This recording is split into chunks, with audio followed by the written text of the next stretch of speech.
Soy Olivia Miller, tengo 26 años, y camino tambaleándome por el arcén de grava de la Ruta 9 con mi bebé de 2 años aferrado a mi pecho. Los camiones de carga pasan a toda velocidad sacudiendo el suelo bajo mis pies, y estoy aterrorizada, pero sigo caminando. De repente, se escucha el chirrido de unos neumáticos. La camioneta negra de mi padre frena bruscamente justo frente a mí. Él sale de un salto, con el rostro pálido y la mirada encendida de furia, mirando la carretera vacía detrás de mí. El viento de otro camión que pasa nos golpea como una bofetada. Por un segundo, pienso que quizás nadie vendría. Quizás nadie se habría dado cuenta nunca. Olivia, ¿dónde está tu vehículo? Grita por encima del tráfico. Lo miro a los ojos y finalmente digo la verdad. Anthony tomó mis llaves. Dice que no estoy en condiciones médicas para manejar. El silencio dentro de la camioneta de mi padre era pesado, un contraste brutal con el rugido de la autopista que acabábamos de dejar atrás. El aire acondicionado golpeaba mi rostro, secando el sudor, pero sin hacer nada por ese nudo frío que sentía en el estómago. Noah se había quedado dormido al instante en su sillita, mecido por la vibración del motor. Miré su pequeño rostro tranquilo y sentí que mis manos comenzaban a temblar. La adrenalina se estaba disipando, dejando tras de sí solo vergüenza. ¿Cuánto tiempo?, preguntó mi padre. No me miró. Tenía los ojos fijos en la carretera, las manos aferrando el volante con tanta fuerza que sus nudillos estaban blancos. No preguntaba como un padre. Preguntaba como un jefe de policía interrogando a un testigo. 6 meses, susurré. Desde que Noah cumplió 18 meses. Tomó un respiro brusco. ¿Por qué no me lo dijiste? Porque no parecía abuso, papá. Ese es el truco. No empezó con un candado en la puerta ni con un puño levantado. Empezó con una cazuela. Empezó con Susan apareciendo con la cena y diciendo, «Te ves agotada, Olivia. Déjame hacer el turno de noche». Y yo estaba agotada, así que lo permití. Luego fue Anthony diciendo, «Amor, ¿para qué estresarte con las facturas? Soy contador. Déjame manejar las finanzas para que tú puedas concentrarte en Noah». Y yo estaba estresada, así que le di las gracias. Miré por la ventana los árboles que pasaban, viendo el mundo difuminarse. Necesitaba que él entendiera la mecánica de la trampa. Es como la rana hirviendo, papá. Ya sabes la historia. Si pones una rana en agua hirviendo, salta fuera. Pero si la pones en agua fría y subes el calor poco a poco, se cocina hasta morir antes de darse cuenta de que está muriendo. Esa era mi vida. El calor subía 1 grado a la vez. Primero, Susan se mudó a la casita de huéspedes para ayudar. Luego, estaba en mi cocina cada mañana criticando el valor nutricional de la avena que yo preparaba. Después, revisaba mis recibos del supermercado, marcando los artículos que consideraba un desperdicio. Cuando me quejé, Anthony me dijo que estaba siendo desagradecida. Me dijo que tenía ansiedad posparto. La mandíbula de mi padre se tensó. ¿Un médico dijo eso? Oh, lo dijo Anthony.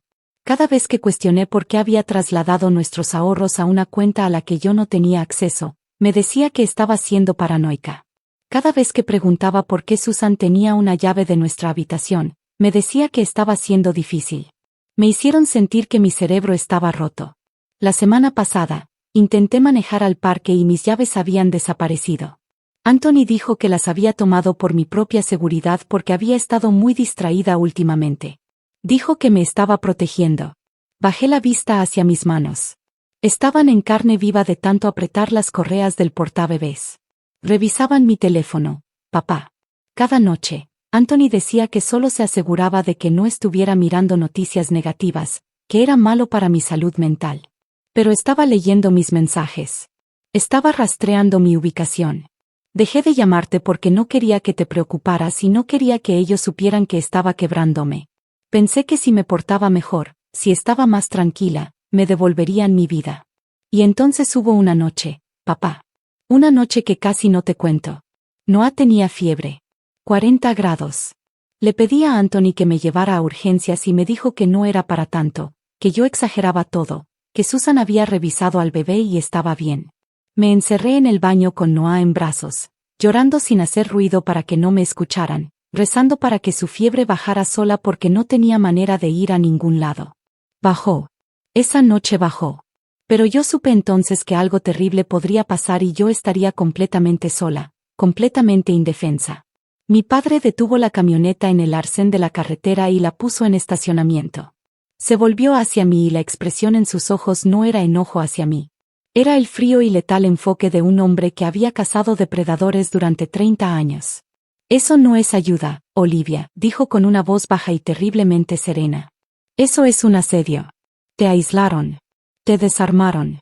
Y luego te tomaron como rehén. Vamos a regresar. El pánico estalló en mi pecho. No, papá, por favor.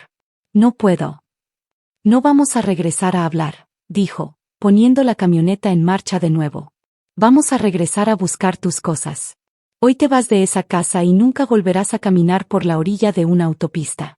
Los neumáticos crujieron en el inmaculado camino de grava. La camioneta de mi padre se veía fuera de lugar entre los sedanes importados y los arbustos meticulosamente recortados. La propiedad estaba en silencio, una fortaleza de estuco beige y hierro forjado. Papá apagó el motor, pero ninguno de los dos se movió. A través del parabrisas, los vi. Anthony y Susan estaban en el patio. Susan reía sosteniendo una copa de vino blanco, mientras Anthony miraba su tableta. Se veían como una fotografía de revista. Se veían como personas que no acababan de obligar a una madre y a su hijo a caminar kilómetros por el arcén de una autopista. Quédate aquí, dijo mi padre. Lo ignoré. Desabroché la sillita de Noah, mis dedos torpes con las hebillas, y lo jalé hacia mis brazos. No me iba a quedar atrás. Caminé por el camino de entrada detrás de mi padre, siguiendo su paso. Susan nos vio primero. Su sonrisa no se borró. Simplemente se congeló. Oh, miren quién volvió, llamó con voz brillante y quebradiza. Y trajo refuerzos. Harold, llegaste justo a tiempo para una copa de Chardonnay. Mi padre subió los escalones de piedra, sus botas pesadas sobre la pizarra. No miró el vino. Miró a Anthony. ¿Dónde están sus llaves?, preguntó. Su voz era el mismo rumor bajo que usaba con los sospechosos. El que hacía que la gente dejara de respirar. Anthony se puso de pie, alisando su polo. Harold, no seamos dramáticos. Estábamos preocupados por ella. Ha sido inestable. Tomamos las llaves por su propia seguridad. Ya sabes cómo se ponen las mamás nuevas. La misoginia casual, la preocupación ensayada. Me hirvió la sangre. Salí de detrás de mi padre. No estoy inestable, Anthony. Me voy. Susan soltó una risa corta y brusca. ¿Irte? ¿A dónde vas a ir, Olivia? No tienes trabajo. No tienes carro. Apenas te queda una neurona que no esté enfocada en pañales. Te estamos protegiendo. Estamos manteniendo a esta familia unida porque tú claramente eres incapaz de hacerlo sola. Mi padre se interpuso entre nosotros. No gritó. No adoptó ninguna postura. Solo miró a Susan con una mirada fría y plana. No la están protegiendo. La están reteniendo como rehén. Denle las llaves. No. Anthony cruzó los brazos, intentando igualar la altura de mi padre, pero fracasando miserablemente. ¿O qué, Harold? ¿La vas a arrestar? Es mi carro. Es mi casa. Yo pongo las reglas. Si quiere irse, que se vaya caminando. Pero no se lleva a mi hijo. El aire en el jardín cambió. Los pájaros parecieron dejar de cantar. Mi padre dio un paso hacia Anthony. ¿Quieres hablar de reglas? Bien. Hablemos de la ley. Estás reteniendo su propiedad personal. Estás restringiendo su libertad de movimiento. Y si intentas impedir que se vaya con su hijo, eso es privación ilegal de libertad. Susan resopló. Por favor. Está histérica. Necesita descanso. Necesita su pasaporte, dijo mi padre, volviéndose hacia mí. Entra. Busca tus documentos. Las cosas del bebé. Yo me encargo de ellos. Corrí más allá de Anthony esquivando su mano extendida. Escuché a Susan gritando algo sobre allanamiento, sobre llamar a la policía, pero la voz de mi padre atravesó todo aquello. Adelante, Susan. Llámalos. Me encantaría explicarles la situación a mis excompañeros. Subí las escaleras a toda velocidad, con el corazón golpeando contra mis costillas. La casa se sentía diferente ahora. Fría. Ajena. Ya no era mi hogar. Era una escena del crimen. Arranqué la puerta del armario, mis manos moviéndose con una velocidad frenética y torpe. No doblé nada. Metí ropa a empujones en la bolsa deportiva. Los mamelucos de Noah, mis pantalones de mezclilla, cualquier cosa que pudiera agarrar. Mi respiración se quebró en mi garganta, un ritmo irregular de pánico. Mi padre estaba en el umbral, de espaldas a mí, vigilando el pasillo. Era una estatua, una barrera entre yo y las personas que habían desmantelado lentamente mi vida. Me detuve un segundo, sosteniendo la cobijita favorita de Noah. Papá, susurré. No se volvió. Sus hombros estaban rígidos. Lo vi hace 6 meses, dijo con una voz áspera de dolor que no esperaba. La cena del domingo en la que no reíste ni una sola vez. La forma en que mirabas a Anthony antes de responder una pregunta simple. Vi cómo la luz se apagaba en tus ojos, Olivia. Me quedé paralizada. Él lo sabía. Me dije que no era mi lugar, continuó con la voz quebrándosele. Me dije que el matrimonio es difícil, que no debía interferir, que te estaba ayudando al darte espacio. Pensé que estaba respetando tus límites, pero no era así. Te estaba dejando detrás de las líneas enemigas sin un arma. Lo siento mucho. La culpa en su voz era pesada, algo físico. Era el silencioso arrepentimiento del vigilante que se quedó dormido mientras tomaban el castillo. Me acerqué y puse una mano en su brazo. Estás aquí ahora, dije. Pero papá, necesitas saber algo. No me quedé porque era débil. Se volvió a mirarme, sus ojos buscando los míos. Me quedé porque tenía terror de que si me iba sin un plan, se quedarían con Noah. Saqué una carpeta oculta de debajo del colchón, el único lugar que Susan nunca revisaba porque estaba demasiado ocupada inspeccionando el polvo en los zócalos. La abrí. Adentro había fotos de los estados de cuenta de Anthony que había tomado cuando dejó su computadora abierta. Capturas de pantalla de mensajes entre él y Susan discutiendo cómo manejarme. No solo estaba sobreviviendo, papá, dije con la voz firme. Estaba reuniendo munición. Es la cadena invisible del sobreviviente. No jalas contra la cadena porque solo te estrangula más fuerte. Esperas. Fuerzas el candado mientras duermen. Estaba esperando el momento en que pudiera irme con Noah y nunca tener que mirar atrás. Hoy era ese momento. Mi padre miró la carpeta y luego me miró a mí. Ya no veía a una víctima. Veía a su hija. Vamos, dijo. Salimos del cuarto. Anthony estaba al pie de las escaleras, mirándonos con una mezcla de furia e incredulidad. Susan estaba detrás de él con el teléfono en la mano. No puedes llevártelo, gritó señalando a Noah en mis brazos. Eso es secuestro. Tengo a la policía en línea ahora mismo. Mi padre ni siquiera redujo el paso. Bajó los escalones uno por uno, pesadamente, obligando a Anthony a retroceder. No es secuestro que una madre viaje con su hijo, Susan, dijo mi padre con la autoridad de un hombre que se sabía cada estatuto de memoria. Pero impedir que una persona abandone un lugar, eso sí es privación ilegal de libertad. Y si le mientes a un operador de emergencia sobre una disputa de custodia para provocar una respuesta policial, eso es presentar una denuncia falsa. ¿Quieres que te explique las penas que contempla la ley? La boca de Susan se cerró de golpe.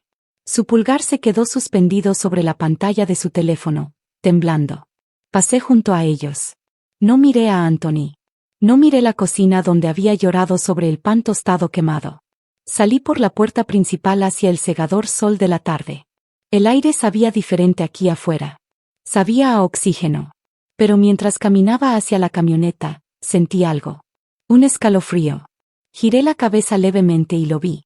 Anthony mirándome desde la ventana del segundo piso, por encima del hombro de mi padre.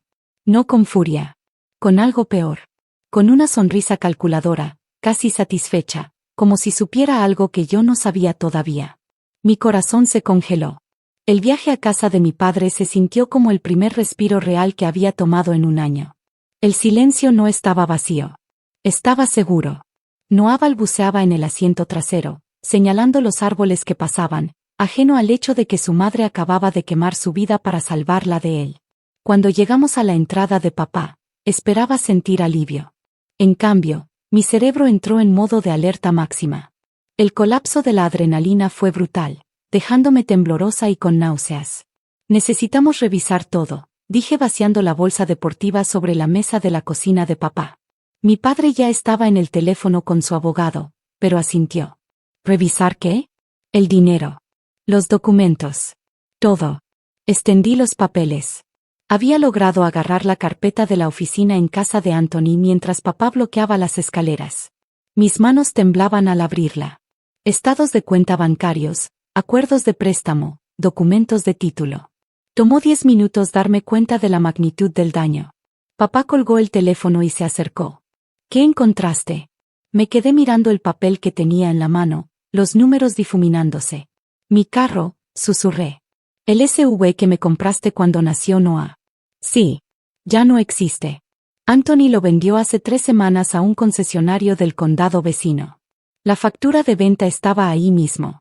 Con fecha del día después de que me quitó las llaves. $12,000. El rostro de mi padre se volvió estoico, una máscara de rabia controlada. Vendió un regalo que le habían dado a su esposa. No solo lo vendió. Papá, mira esto. Le acerqué un comprobante de transferencia bancaria. Usó el dinero para pagar una tarjeta de crédito, pero la tarjeta no está a su nombre. Está a nombre de Susan. Papá tomó el papel. ¿Deudas de juego de Susan o un negocio fallido? ¿Importa? Me robaron el carro para pagar sus deudas. Pero eso no era lo peor. Busqué más adentro de la carpeta, el corazón golpeándome con un ritmo frenético contra las costillas. Había un documento de préstamo de un prestamista privado. $40,000. El prestatario indicado era Olivia Miller. No firmé esto, dije con la voz elevándose en pánico. Papá, mira la firma. Parece que Anthony intentó escribir como tú, terminó él. Sentí que la habitación giraba. Sacó un préstamo de $40,000 a mi nombre. Y el fondo fiduciario educativo, los $56,000 que me dejó mi abuela. Entré a la aplicación bancaria en mi teléfono, los dedos resbalando en la pantalla. Contraseña incorrecta. Lo intenté de nuevo. Bloqueada. Llamé al número automático. Ingresé mi número de seguridad social. El saldo de su cuenta que termina en 44 es de $0. Solté el teléfono. Se habían llevado todo. El carro, el fondo fiduciario, mi crédito. Ya no era control. Era un intento deliberado de dejarme en quiebra, de atraparme sin ninguna salida. Mi padre estudió los documentos. El préstamo falsificado, la venta del carro, las transferencias. Su expresión se endureció. Esto no es un problema de matrimonio, dijo. Esto es un fraude grave. Esa noche, mientras Noah dormía en la habitación de mi padre, me quedé sentada sola en la cocina con todos los documentos extendidos frente a mí. La casa estaba en silencio salvo por el tic-tac del reloj. Y entonces mi teléfono vibró. Un mensaje. Sin número identificado. Solo 2 palabras, cuídate mucho. Me quedé mirando la pantalla durante lo que parecieron minutos enteros. No era una amenaza directa. Era algo peor. Era un recordatorio de que ellos sabían exactamente dónde estaba yo. Fui a la habitación donde dormía Noah. Lo miré respirar. Y tomé la decisión más importante de mi vida. Cuando Anthony y Susan se presentaron al día siguiente, gritando y amenazando con disputa de custodia, yo abrí la puerta con calma y le entregué a Anthony el sobre. Adentro estaba la prueba. Los documentos del préstamo, los registros bancarios, la firma falsificada, el comprobante de venta del carro, las capturas de pantalla de sus mensajes donde planeaban cómo manejarme. Su confianza se derrumbó mientras leía. Me robaste $56,000, dije. Eso no es un matrimonio. Eso es un delito. Les di una opción. Devuelvan el dinero antes de la mañana o el expediente va al fiscal del distrito. Se fueron en pánico. Expuestos. Sin poder. 3 meses después, cerré la puerta de mi propio apartamento. Pequeño, tranquilo, elegido por mí. Mi saldo bancario era modesto, pero era mío. Anthony enfrentaba cargos penales. Yo estaba reconstruyendo mi vida. Ya no estaba agradecida por la jaula. Estaba agradecida por la puerta abierta. Y esta vez, nadie más tendría la llave.